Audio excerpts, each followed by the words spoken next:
Buenos días a todo el mundo y os doy la bienvenida a estos encuentros que tenemos con el arte y los artistas. En esta ocasión vamos a hablar de la extraordinaria figura de Artemisa Gentileschi. Artemisa Gentileschi nació en el año 1593 en Roma y falleció en el año 1654. Por tanto, es una de nuestras grandes pintoras que representa el barroco. No sé si habéis escuchado alguna vez esta bestial sentencia atribuida a la sabiduría popular que dice algo así como: mujer muerta se la llora hasta que sale por la puerta. Y como bien explica la profesora Marian López Cao, esto ha sucedido con muchas artistas a lo largo de la historia del arte, que habiendo sido grandes figuras en el panorama artístico de ese tiempo, a su muerte, pues son prácticamente todas ellas sentenciadas en el olvido. En el gran libro de Historia del Arte de Gombrich nunca jamás hemos visto que aparezca ninguna de estas mujeres, ¿no?, a las cuales se las ha ensombrecido durante muchos siglos, hasta que afortunadamente a finales del siglo XX empezó como a ejercerse desde un punto de vista feminista un aspecto crítico, una revisión necesaria y justa a la historia del arte, que poco a poco a lo largo del siglo XXI hemos podido ver cómo nos ha permitido saber mucho más de todas las artistas, ¿no?, y mujeres.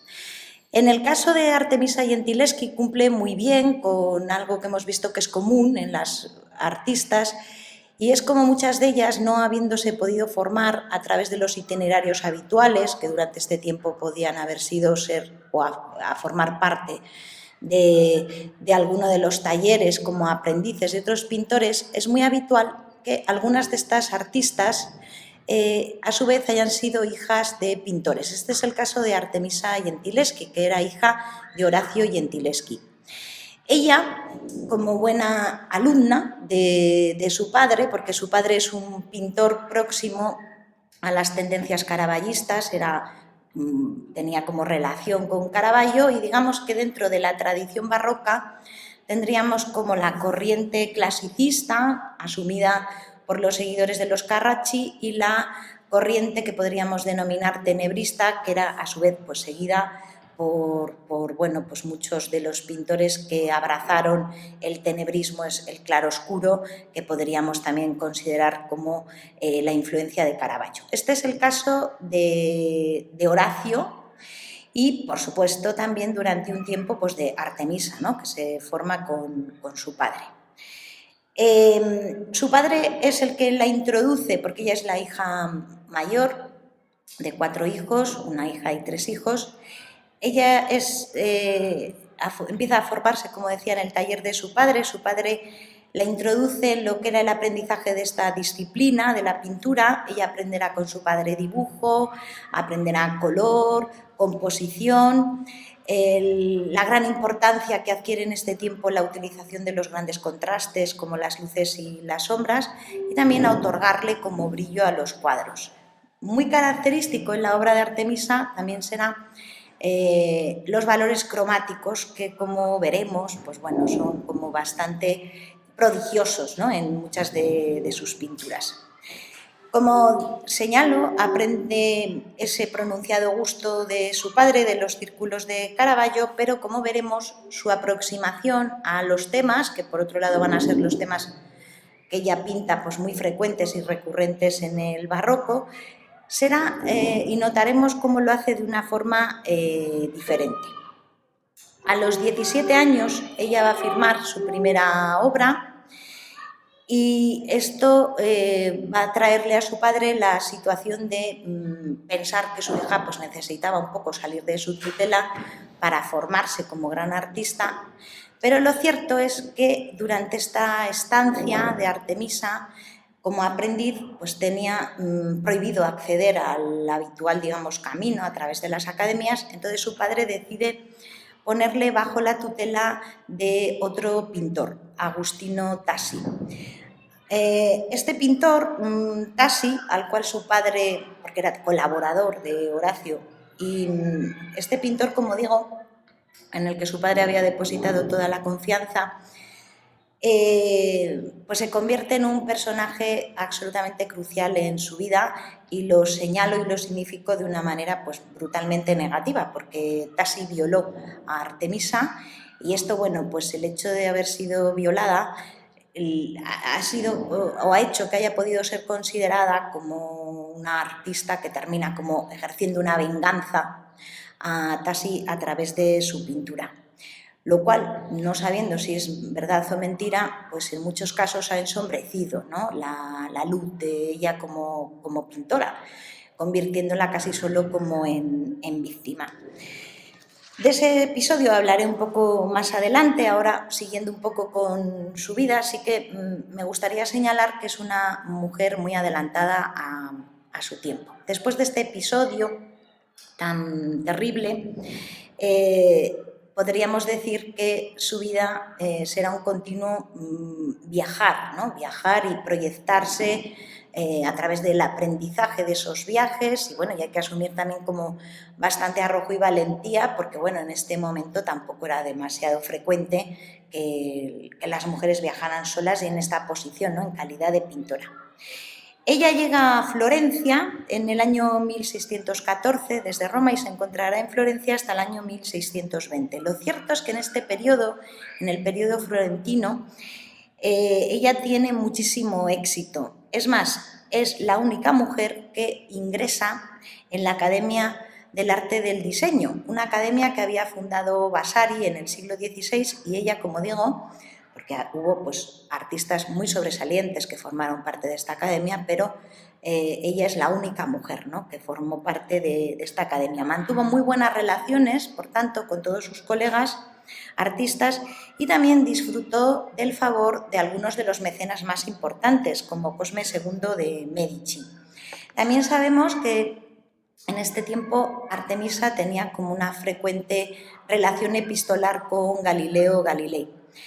En este tiempo también entrará a formar parte del círculo de amistades del sobrino de Miguel Ángel Buonarroti, que tenía, bueno, pues que en ese momento había decidido rendirle homenaje a su tío, construyendo una especie de museo, ¿no?, la Casa Buonarroti, donde, bueno, pues se reconociera el mérito del gran Miguel Ángel. Y allí ella va a llevar a cabo algunas de las pinturas que subrayan la importancia de Miguel Ángel.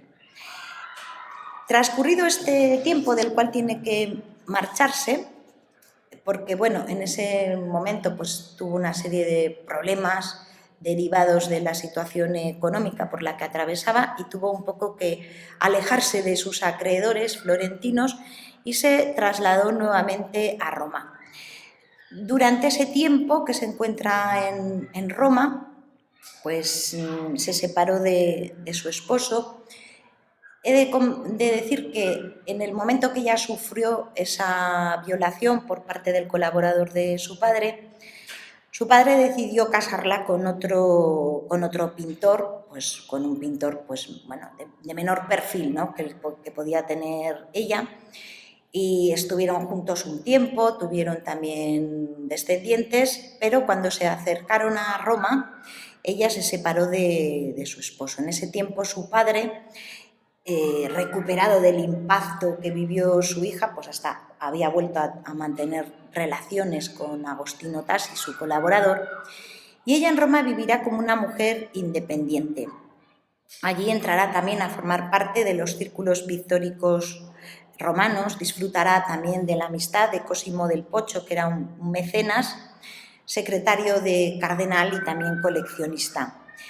Pero claro, Roma es mucho Roma, y los grandes encargos en Roma estarán vedados para ella. Se tienen pocos datos y se cree que entre 1627 y 1630 decide trasladarse a Venecia como una pintora independiente que firma sus propias obras y que ha escogido, digamos, como esta dedicación. Es difícil, por tanto, datar algunas de sus pinturas.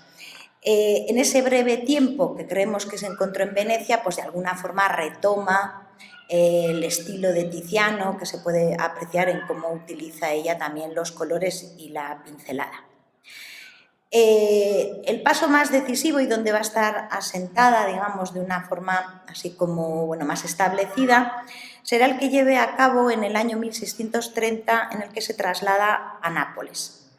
Esto es bastante importante porque allí en Nápoles ella abre un taller del que consta que tuvo 12 ayudantes y también aprendices, y que pudo establecer contacto con los grandes, digamos, mecenas del arte barroco, y que en ese tiempo, pues sabemos que también en Nápoles había un importante grupo de pintores, entre ellos se encontraba Ribera, ¿no? Permanecerá en Nápoles el resto de su carrera, pero es verdad que también hace otro viaje, también importantísimo para su carrera, en el que se traslada a Inglaterra. Aunque Nápoles se convierta ya como en su segunda patria, se trasladó a Inglaterra y se reúne allí con su padre. Su padre había sido llamado por el rey Carlos I de Inglaterra, y ella, sabemos que no se trasladó a Inglaterra para ser ayudante, digamos, de segunda de los trabajos de su padre, sino que fue mandada a llamar por el rey Carlos I de Inglaterra. Este rey era un gran coleccionista, es más, este rey estaba dispuesto, si hacía falta, a arruinar al país para satisfacer sus ansias, ¿no?, de colección. Y mandó llamar a Artemisa porque estaba bastante intrigado por su fama. De ese trabajo que realiza en Inglaterra nos consta este autorretrato con el que hemos querido empezar este encuentro con esta artista. Este autorretrato, que se titula La alegoría de la pintura, nos sirve un poco para mostrar la habilidad de Artemisa como pintora y también la importancia que ella le quiso dar a el hecho, ¿no?, de subrayar como una mujer, ella lo vivía, ¿no?, en primera persona, podía perfectamente representar no solo la alegoría de la pintura, que es muy frecuente, ¿no?, que se utilice el cuerpo femenino para representar alegoría, sino representar la pintura. Entonces, ella, como veis, se retrata en la obra, aparece como muy concentrada, con ese escorzo y esa diagonal que se nos plantea, muy reconcentrada, y donde se pone sobre todo el acento no es en lo que está pintando, como veis, que apenas lo distinguimos, que apenas se ve, sino en sus instrumentos, ¿no?, y que precisamente es lo que hace que se convierta ya no solo en una alegoría de la pintura, sino en un autorretrato, podríamos decir, como alegoría de la pintura, en el que está dotado, pues, de toda la dignidad, digamos, que merecía un tema de este calado en este tiempo. En los últimos años de su vida, porque su padre fallece allí en Inglaterra, ella se quedará un tiempo más. Hemos dicho que se trasladó a Inglaterra en el año 1638 y estuvo allí hasta el año 1642. Bueno, pues en este periodo de tiempo, a la muerte de su padre, ella terminará los encargos de su padre y regresará a Nápoles en el año 1642.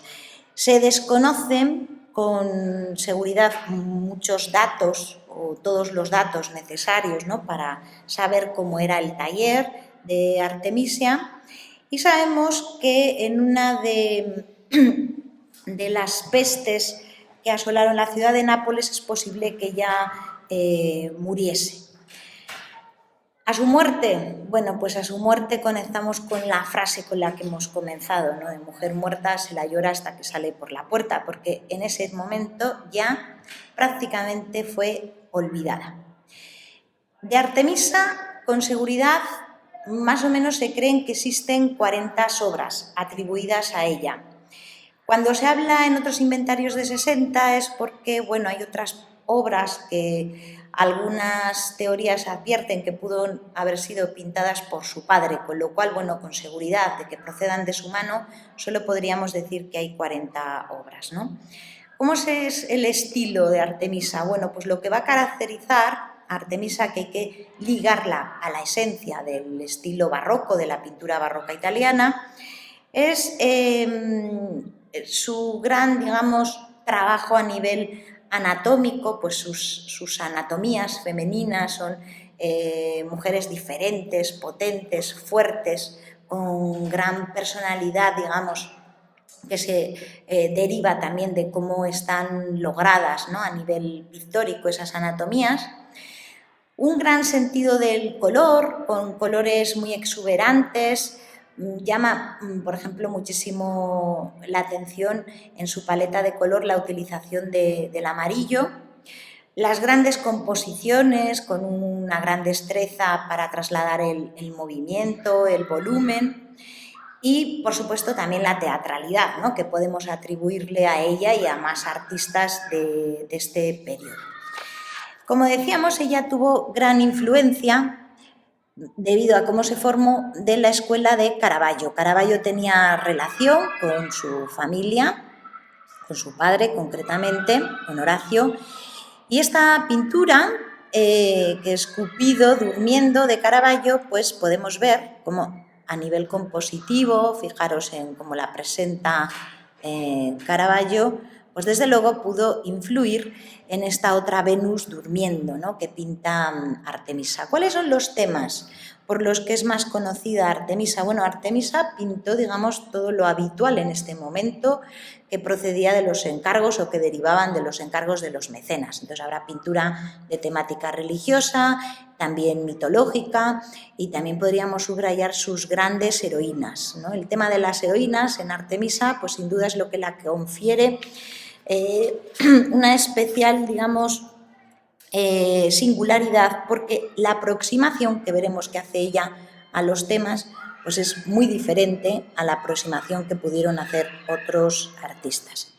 Este es el retrato de un canfaloniero. El confaloniero sería este personaje que tenía la función de llevar el estandarte en las tropas, y es, como ves, pues un gran retrato, ¿no? Ella es muy conocida sobre todo por un par de obras, pero digamos que pintó de todo. En esta secuencia de pinturas que os voy a presentar, el objetivo es un poco que veáis pues la variedad, ¿no?, temática en su obra. Mirad, esta concretamente es la que hizo para la Casa Buonarroti y es la alegoría de la inclinación.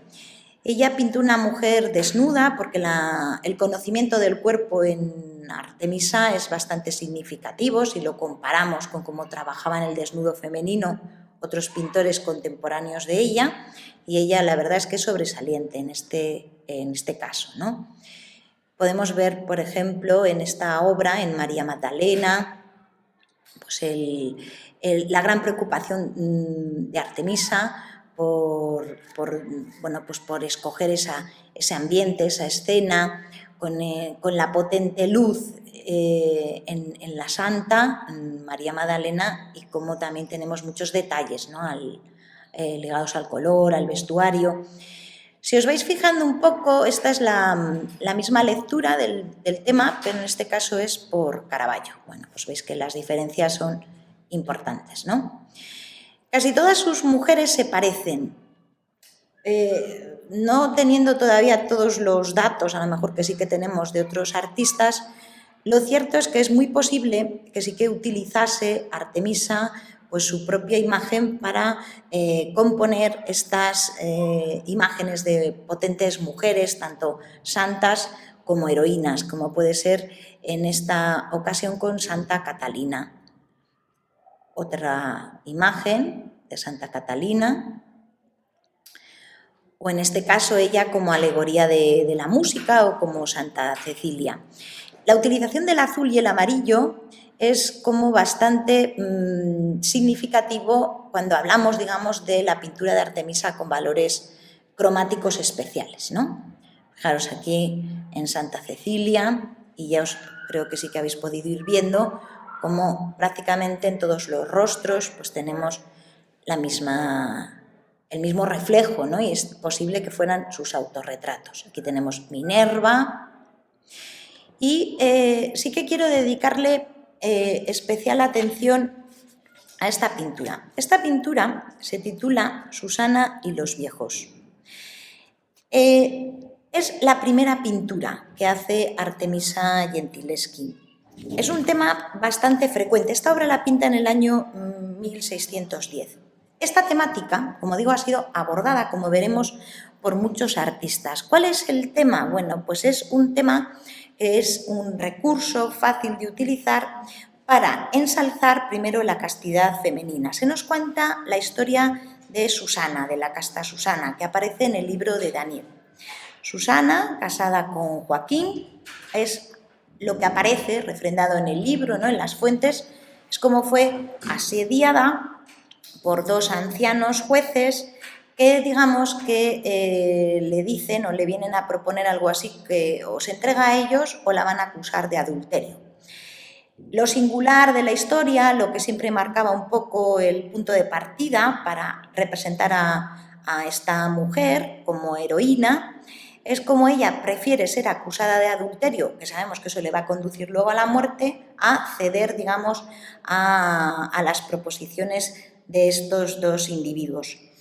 Lo cierto es que ella efectivamente es acusada y el pequeño Daniel, en el momento en que ella iba a ser condenada a muerte a través de la lapidación, pues lo que hace es como ponerse del lado de ella y manifestar la necesidad de interrogar a estos dos ancianos para que narren exactamente qué ha pasado ahí en la acusación que hacen sobre ella de adúltera. Lo que sucede es que estos dos ancianos, cada uno por un lado, siendo entrevistado por el pequeño profeta Daniel, lo que acaban contando es cada uno una versión diferente. Esto lo que demostró era que habían mentido y como ellos habían mentido, pues finalmente Artemisa Susana, es perdonada, exonerada, digamos, de este castigo y serán ellos los que paguen con su vida. Tradicionalmente, en la historia del arte, este tema ha servido para mostrar el desnudo femenino, para ensalzar, como decíamos, la castidad femenina y era habitualmente presentada esta escena en un jardín, ¿no? Como veremos en las versiones de otros artistas. Fijaros, por ejemplo, en la versión que hace su padre, en el que tenemos esta Susana como un poco ausente de lo que está teniendo lugar. Podemos, desde luego, disfrutar del desnudo femenino, pero en ningún caso tenemos esa sensación tan desconcertante o de angustia que nos muestra Artemisa. Artemisa se significa en este planteamiento temático en que pone el acento en el desprecio, la angustia, el sufrimiento, el horror que vive Susana al ser asediada por estos dos ancianos. A nivel compositivo es bastante fácil de ver cómo el hecho de haberlos colocado, esas cabezas, como esa masa, ¿no?, de esas dos cabezas por encima de ella, genera aún más todavía esa sensación que tenemos de vulnerabilidad por parte de la joven, que aparece pues completamente desnuda y que no nos resulta en ningún caso una escena agradable o que nos invite, digamos, a pensar en cómo Susana podía ser una mujer disponible a estos ancianos. Este tema, como os decía, ha sido representado por muchos pintores y vamos a ir viendo cómo, ante el mismo tema, cuando señalábamos cómo la aproximación al tema en Artemisa se hacía absolutamente diferente, pues podemos como valorarlo. Como decía, esta es la misma representación, pero por su padre, y esta sin duda pues es una de las más conocidas, la de Tintoretto. Fijaros, y esta es como muy habitual, ¿eh?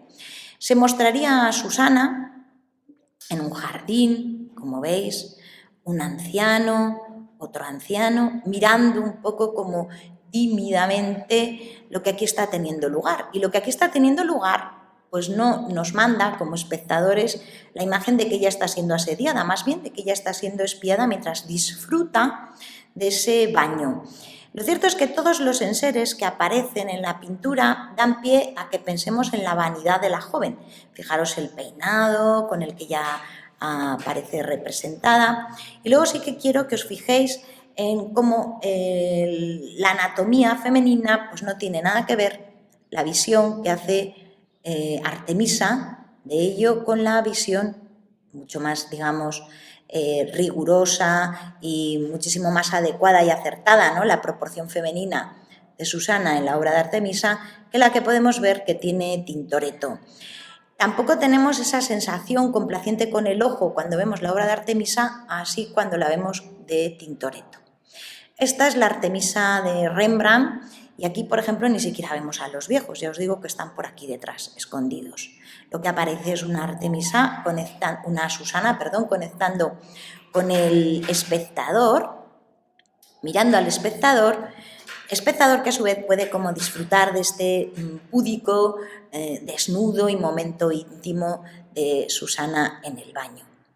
En la obra del Veronés, pues lo mismo, ¿no? Fijaos que tenemos un sátiro en escultura, la evocación del jardín y esta joven, Susana, que ni se muestra ni no enfadada, ni angustiada, ni preocupada por lo que aquí está teniendo lugar, que es ese asedio. Hay muchísimas pinturas que representan esta escena. Fijaros aquí donde se encuentran los ancianos, lo que sobre todo, digamos, que fundamentalmente obedecía a esta temática era también para poder disfrutar del desnudo femenino. Mirad, esta es otra obra de Tintoretto que representa la misma situación. Como veis, es un tema clásico, por tanto, en la pintura. Esta es la visión de Rubens de esa misma temática y esta terrible pintura de Alessandro Allori, que también, bueno, pues nos muestra a Susana.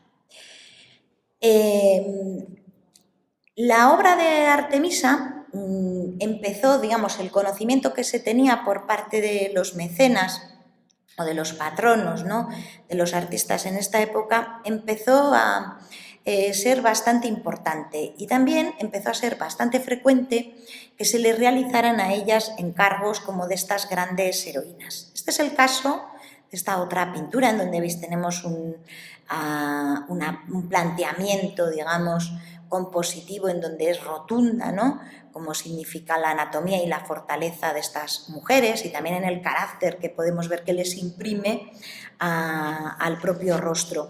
En esta ocasión ella ha representado a Lucrecia. Lucrecia, esta heroína romana que es violada por el rey Tarquinio y que ella antes de ser violada pues decide darse, o después de ser violada, decide darse muerte, es decir, no puedo soportar vivir habiendo sido violada. Entonces esto se consideraba como un triunfo de la virtud femenina, es más, que ninguna mujer se le ocurra seguir viva después de haber sido violada, que es lo que representaba Lucrecia. Grandes heroínas también en el barroco, gran oportunidad para ver el desnudo femenino sería también la representación de la historia de Cleopatra. Concretamente de la historia de Cleopatra se escogía este episodio, el del suicidio de Cleopatra. Cleopatra, al saber que iba a ser exhibida como triunfo del emperador de Roma, ¿no?, decide darse muerte con la Spid, y eso es lo que recoge Artemisa.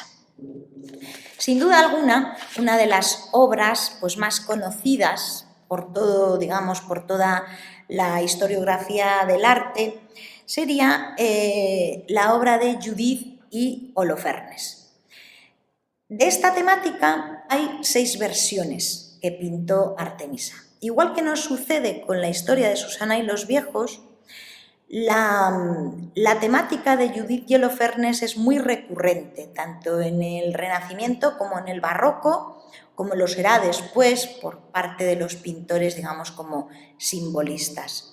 ¿Qué se representa en la obra de Judith y Holofernes? Pues se nos cuenta cómo Judith, que esta historia, las fuentes parten del libro de Judith, Judith, esta heroína, viuda, joven, bella, decide ayudar a su pueblo, Betulia, del asedio que vivía por parte de las tropas del capitán Holofernes.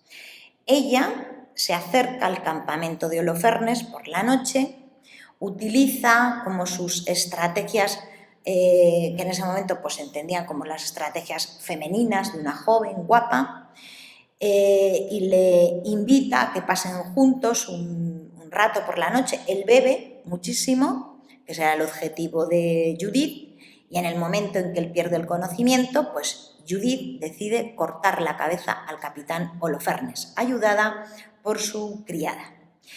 Esta pintura de Artemisa es la que podríamos ver en la Galería de los Uffizi.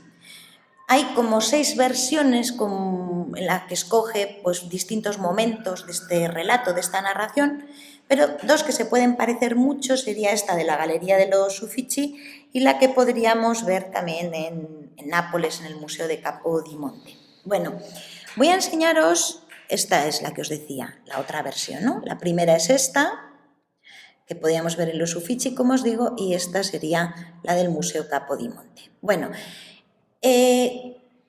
el tema, como os he dicho, es recurrente en la historia del arte. Caravaggio, sin duda, fue el primero que acentúa dentro de todo el relato, dentro de la narración, el momento, pues digamos, como de máxima tensión, que puede ser justo el momento en el que Judith está cortándole la cabeza al capitán Holofernes, ¿no? Veis que es dramática y terrible. Sí que me gustaría que compararais el rostro que tiene Judith en la obra de Caravaggio, que como veis es, bueno, pues está un poco como temerosa o tímida, asustada por el acto que está llevando a cabo, que podríamos decir que se diferencia muy bien de cómo plantea Artemisa a su heroína, a Judith.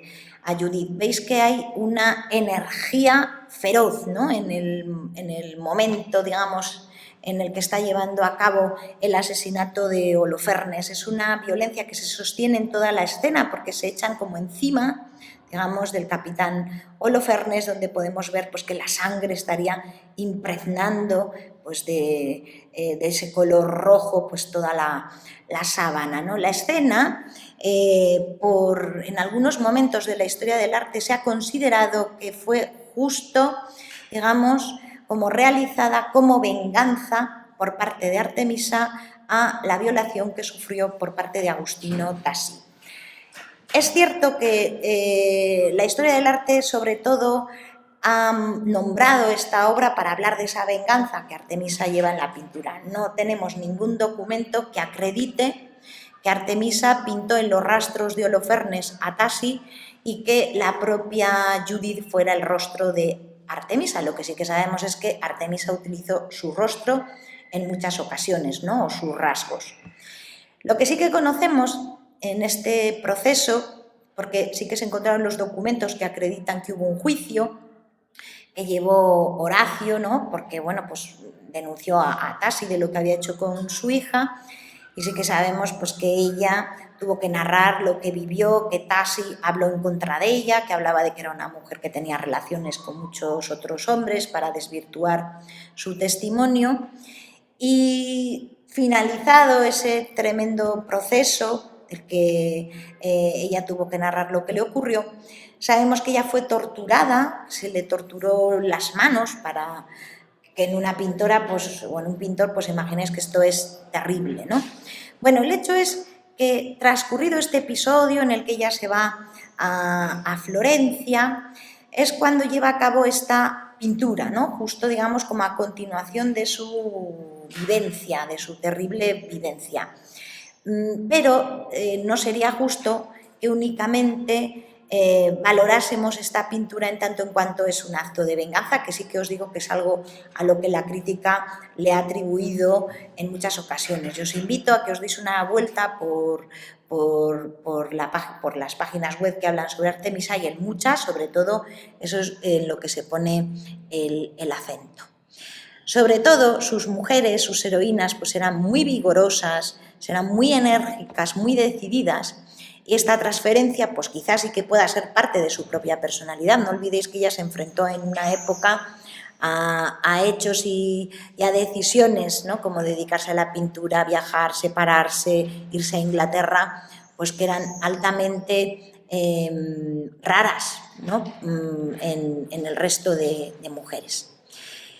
Estas serían las otras pinturas en las que Artemisa trata o documenta el tema de la serie de Judith, y ahora sí que voy a enseñaros, como en esta otra en la que ya ha tenido lugar, digamos, el hecho, ya van tanto la criada como Judith con la cabeza de Holofernes, y quiero enseñaros cómo otros pintores del Renacimiento, por ejemplo Botticelli, pues pintó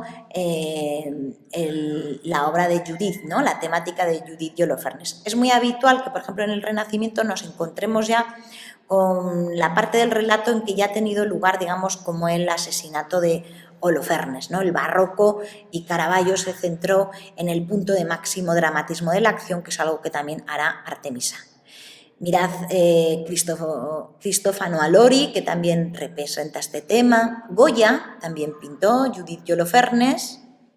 O Tintoretto, como podemos ver en esta otra escena. Si os fijáis, por ejemplo, las Judith de Tintoretto también resultan menos expresivas, ¿no? No vemos en ellas esa rotunda energía que sí que vemos en la obra de Artemisa, o los pintores simbolistas como Klimt, que ya convirtieron pues, tanto a Salomé como a Judith en mujeres fatales, ¿no? Fijaros el rostro, en este caso de Judith, de otro pintor barroco, que lo que subrayan, pues, sobre todo es la cabeza de Holofernes y esta especie de ausencia respecto a lo que se ha llevado a cabo en el bello rostro de Judith. Voy a terminar con esta obra, sobre todo porque la tenemos en el Museo del Prado, y bueno, me parece que es una oportunidad poder ir a verla, ¿no? Esta pintura. Bueno, veréis, esta obra se denomina El nacimiento de San Juan. Es la única pintura que tenemos con seguridad, o que sabemos que con seguridad es de Artemisa Gentileschi en el Museo del Prado, porque también se habla de que una de las obras dentro de la magnífica también colección pictórica que existe en la Basílica de San Francisco el Grande de Madrid, pueda existir allí otra pintura de Artemisa Gentileschi. Hasta que eso se demuestre, lo que sabemos es que en España únicamente tenemos esta obra. Esta obra la realiza Artemisa hacia el año 1635, es decir, una vez que ya tiene su taller y que ella ya está trabajando en Nápoles. ¿Qué ha pintado? Pues ha pintado a San Juan, a San Juan Bautista bebé, recién nacido, al que un grupo de mujeres le están atendiendo, lavando, y donde se concentra pues esta prodigiosa, digamos, escena de género, ¿no? Con esta maravillosa luz, con esta maravillosa utilización, digamos, de los colores, con la perspectiva, con la profundidad que nos abre esa puerta, ¿no? Ese acceso al paisaje. Detrás de estas mujeres se encontraría Zacarías escribiendo, Santa Isabel, que acaba de parir, ¿no? Que está recostada, y luego pues una asistente, una mujer que está asistiendo a Santa Isabel. Formó parte de una serie de pinturas que encargó el virrey de Nápoles para decorar el Palacio del Buen Retiro. El resto de este ciclo pictórico, que podríamos ahora ver, como digo, en el Museo del Prado, los elaboró, ¿no? Los hizo el pintor Stansione. La propia Artemisa es la que le cuenta al gran duque de la Toscana, ya os he dicho que tuvo relación con los grandes mecenas de la época, que ella estaba realizando una pintura de la serie temática ligada a San Juan Bautista para el rey español, encargada a su vez, como digo, por el virrey. Lo de esta obra es curioso porque, como bien sabéis, en los últimos tiempos el Prado sí que está poniendo cada vez más sentido de la justicia, podríamos decir, sacando de sus fondos y de los almacenes pues las pinturas que han sido elaboradas por mujeres artistas. Pero lo cierto es que esta pintura, hasta el año 2012, pues no estaba expuesta en las salas. Hubo una gran exposición sobre Artemisa Gentileschi fuera de España en el 2012 y hizo que su visibilidad, la de Artemisa, en la historia del arte, ¿no? Y entre el público en general, pues cobrara gran relevancia. Esto, digamos, que puso al Prado, por tanto, sobre la pista.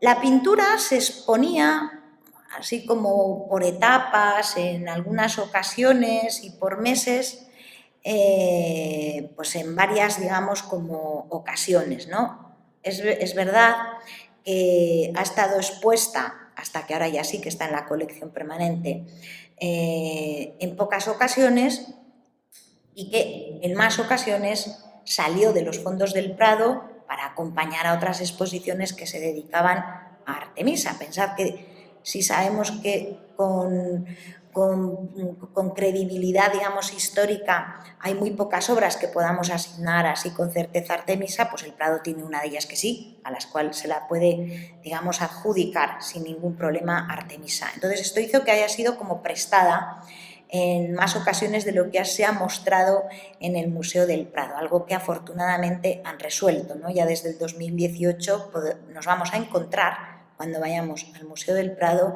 con esta magnífica obra.